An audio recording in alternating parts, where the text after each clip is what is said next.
అసలు ఈ రోజు, ఈ సంవత్సరం అసలు రాఖీ పౌర్ణమి ఎప్పుడొచ్చింది? అందరూ అనుకుంటున్నారు, పౌర్ణమి వచ్చింది గదా! మరి పౌర్ణమి రోజు కట్టుకోవాలా? ముందు అవును. కట్టుకోవాలా? హ్మ్. తర్వాత కట్టుకోవాలా? అని ఒక సందేహం అందరిలో ఉంది.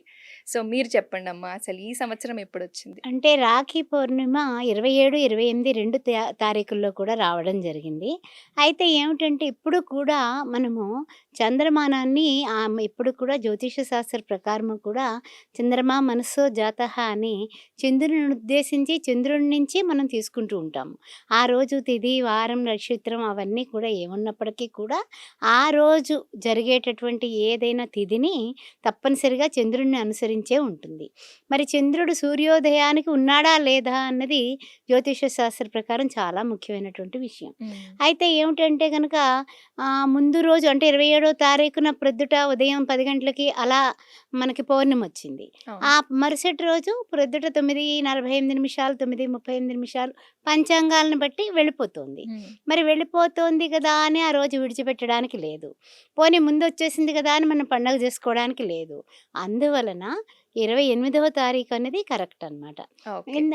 ముఖ్యమైనటువంటి విషయం ఏమిటంటే గనక ఇది సందిగ్ధావస్థలో అమ్మో! చంద్రగ్రహణం వస్తుందట, లేకపోతే ఏదో బ్లడ్ మూన్ అంట, ఈ రకరకాలైనటువంటి అంటే ఇప్పుడు ఈ మాధ్యమాల ద్వారా అందరూ అవును. కూడా అపోహలైతే చాలా గట్టిగా వచ్చేసాయమ్మా. హ్మ్. మగ పిల్లాడికి ఆ టైంలో కడితే ఈ గండాలొస్తాయట, అవును. హ్మ్. అదట ఇదట అనేసి ఇదిగో తోక అంటే అదిగో హుహు. పామన్నట్టుగా తయారైంది అవునమ్మా. వ్యవహారమంతాని. అందువలన క్లారిటీగా చెప్పేదేమిటంటే, చక్కగా హ్యాపీగా 28వ తారీఖున తెల్లవారుజాము నుంచి 9:30 వరకు మీ ఇష్టం హ్యాపీగా కట్టేయండి. అంతేనా? ఓకే అమ్మ. అమ్మ అసలు రాఖీ పౌర్ణమిని ఎందుకు జరుపుకుంటారు? ఈ పండగొక సిగ్నిఫికెన్స్ ఏందంటే ఏం చెప్తారు? రాఖీ పండుగ అని అనగానే రక్షాబంధన. అవును. రక్షాబంధన్ అనగానే ఒక బంధనం. హ్మ్. ఎలాంటి బంధనం? మన ఏవ మనుష్యానాం కారణం బంధమోచ్యోః. రకరకాల బంధనాలు ఉంటేనే కదా మనం ఆనందంగా ఉంటాము. అందువల్ల అలాంటి బంధనాలకి ఈ అన్నా చెల్లెళ్ళు, అక్కా తమ్ముళ్ళు అనే బంధం అనేది చాలా చాలా ముఖ్యమైనది. ముఖ్యంగా ఇది ఉత్తరాది నుంచి మనం దిగుమతి చేసుకున్నాం అని చెప్పొచ్చు. హ్మ్. ఈ రక్షాబంధన్ పండుగ. అయితే ఏమిటంటే ఇది మనకి దీపావళి అయిన మూడో రోజున చక్కగా అక్కా, తమ్ముళ్ళు, అన్నా, చెల్లెళ్ళు పండగ అనేసి భోజనాలు పెట్టుకుంటూ ఉంటారు. అవును. అది వేరు. ఇదేమిటి అంటే గనక ఆనందంగా చేసుకునేది. అంటే సోదర ప్రేమని నిరూపణ చేసుకోవడానికి ఇది ఒక తార్కాణం అనమాట. హ్మ్. ఆనాడు సుభద్ర, కృష్ణ, ఆ తర్వాత బలరాముడు వీళ్ళందరూ కలిసి చేసుకున్నటువంటి రక్షాబంధనంలాగా అదే విధంగా కృష్ణుడికి చిన్న దెబ్బ తగలగానే సోదరైనటువంటి అంటే ఎవరైనా ఎవరికైనా రాఖీ కట్టొచ్చు. హ్మ్. హ్మ్. సోదరైనటువంటి ద్రౌపదీదేవి గబగబా ఏం చేసింది? అది పట్టు చీర లేకపోతే నూలు చీర అని ఆలోచించలా. ఆమె చెంగు చింపేసింది, చకచకా కట్టు కట్టింది. అవును. ఆనాడు ఒక కట్టు కట్టినటువంటి కట్టు, తరువాత ద్రౌపది వస్త్రాపహరణం దృష్ట్యా చూసుకున్నట్లయితే కొన్ని వందల వేల వస్త్రాలు ఆమెకి అపహరణకి గురి కాకుండా, అవమానానికి గురి కాకుండా రక్షించాడు శ్రీకృష్ణ పరమాత్మ. అవును. ఇవన్నీ చూసుకున్నట్లయితే గనక సోదరుడు అంటే రక్షణ, హ్మ్. రక్షించేవాడు. బంధనాన్ని ప్రేమించి, ఆ బంధనాన్ని విశ్వసించి, ఆ బంధనంతో మనం జీవితకాలం కూడా ఆ యొక్క సోదరుడు బాగుండాలని చెల్లెలు, అక్క బాగుండాలని తమ్ముడు ఆశించేటటువంటి హిందూ మతంలో ఉన్నటువంటి మంచి సంస్కృతికి తార్కాణమే ఈ రాఖీ పండుగ. అమ్మ కొన్ని ఇండ్లల్లో అక్కా చెల్లెలుంటుంటారు. వాళ్ళు కట్టుకుంటూ ఉంటారు. అలా కట్టుకోవచ్చా? అక్ కొంతమంది ఒక్క పాపే ఉందనుకోండి. హ్మ్. ఒక్కళ్ళే ఉన్నారంటే తల్లికి కూడా కట్టేస్తూ ఉంటుంది. అలా కట్టుకోవచ్చా అసలు? ఒకటి చెప్పనా అమ్మా? నువ్వు బాగుండాలని నేను కోరుకుంటాను. హ్మ్. నువ్వెవరి బిడ్డవి? వేరే గర్భాన పుట్టినటువంటి పిల్లవి. అయినప్పటికీ కూడా నా బిడ్డని నీలో నేను దర్శిస్తున్నాను. హ్మ్. అర్థమైందా? దర్శనం అనేది ఏమిటి? భగవంతుడినే కాదు. అనేక రూపాయ విష్ణవే ప్రభవిష్ణవే.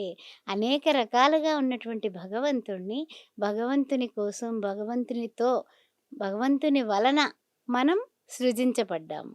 అట్లాంటప్పుడు నీ అక్కా చెల్లెళ్ళు రాఖీ కట్టుకుంటే నీవు బాగుండాలని ఒకళ్ళకొకళ్ళు రక్ష అనేది కోరుకుంటున్నారని చెప్పొచ్చు. ఏ విధమైనటువంటి రక్ష అంటే గనక ఇక్కడ ఒక ఉదంతం మనం చెప్పుకోవచ్చు. ఏమిటంటే గనక శివాజీ అనేటటువంటి తత్వం మనకు శివాజీ మహారాజు గురించి తెలుసు కదా! అలాగే శివాజీ మహారాజుకి కూడా అప్పుడు భువనేశ్వరి మాతని ఆయన పూజించేవాడు.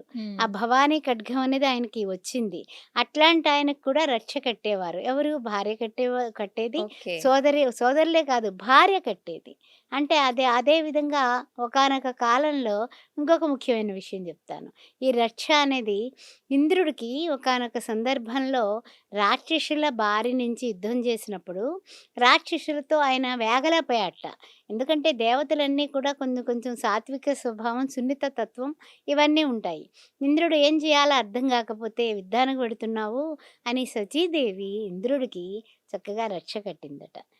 ఈ రక్ష వలన మీరు ఓడిపోకుండా వస్తారు సుమా అని. ఈ విధంగా రక్షాబంధనంలో అక్కా చెల్లెళ్ళు, తల్లి కూతుళ్ళు, అన్న తమ్ములే కాదు, తండ్రికి కూడా మనం రక్ష కట్టొచ్చు. అంతే కదా! అంతే మనం అమ్మ. శ్రేయోభిలాషులం. అలాగే రాఖీ రోజున ఏ ముహూర్తాన మనం పూజ చేసుకుంటే బావుంటుంది? అలాగే ఏ దేవుడికి పూజించాలి అన్న సందేహాలు కూడా చాలా మందికుంటాయి. దాని గురించమ్మ. చెప్తాను. వసుదేవసుతం దేవం కంసచాణూరమర్దనం దేవకీ పరమానందం కృష్ణం వందే జగద్గురుం.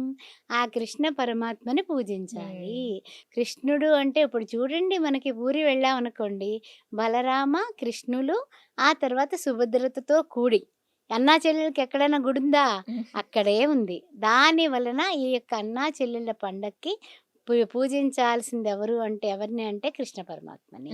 ఆ కృష్ణ పరమాత్మని పూజించి శ్రీకృష్ణ రక్ష సుమా ఇది అని అనుకొని అప్పుడు వెళ్ళి ఆ రాఖీ పండక్కి ఆ అన్నగారికి, తమ్ముడికి, అక్క చెల్లెళ్ళు ఎవరైనప్పటికీ కూడా తోడుకోడళ్ళు, కొంతమంది అన్నదమ్ములు లేనటువంటి ఇద్దరు అమ్మాయిలు అవును. ఉండేటటువంటి తోడుకోడళ్ళే ఉంటారు పాపం. వాళ్ళెవరికి కడతారు? అలాగా మరిదికి కట్టొచ్చు.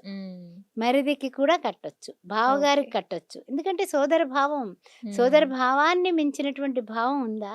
లేదు కదా! అందుకని చూడండి, ఇప్పుడు మనకి చెప్పాలంటే ఉత్తరాదిన భాయి బెహన్ అనేటటువంటి సాంప్రదాయమే ఉంది. అవును. అందువల్ల తల్లి లాంటిది వదిన అంటూ ఉంటారు.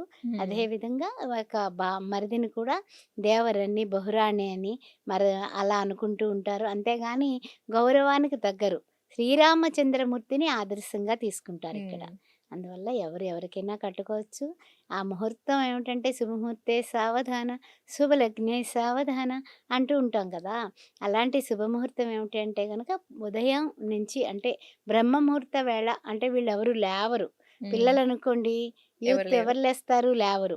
అయినప్పటికీ రాఖీ పండుగంటే ఉత్సాహంగా ప్రొద్దుట 5 గంటలకో, 6 గంటలకో మొత్తం మీద లేస్తారు. లేచి వెంటనే కృష్ణ పరమాత్మ దగ్గర పూజ చేసుకొని పొద్దున్నుంచి 6-7 వరకు కూడా గురుహోరా ఉంటుంది. ఆ సమయంలో కడితే గనక ఐశ్వర్యం, ఆనందం, యశస్సు అన్నీ గూడా పెరుగుతాయి. ఓకే అమ్మ. ఆయుష్షు కూడా.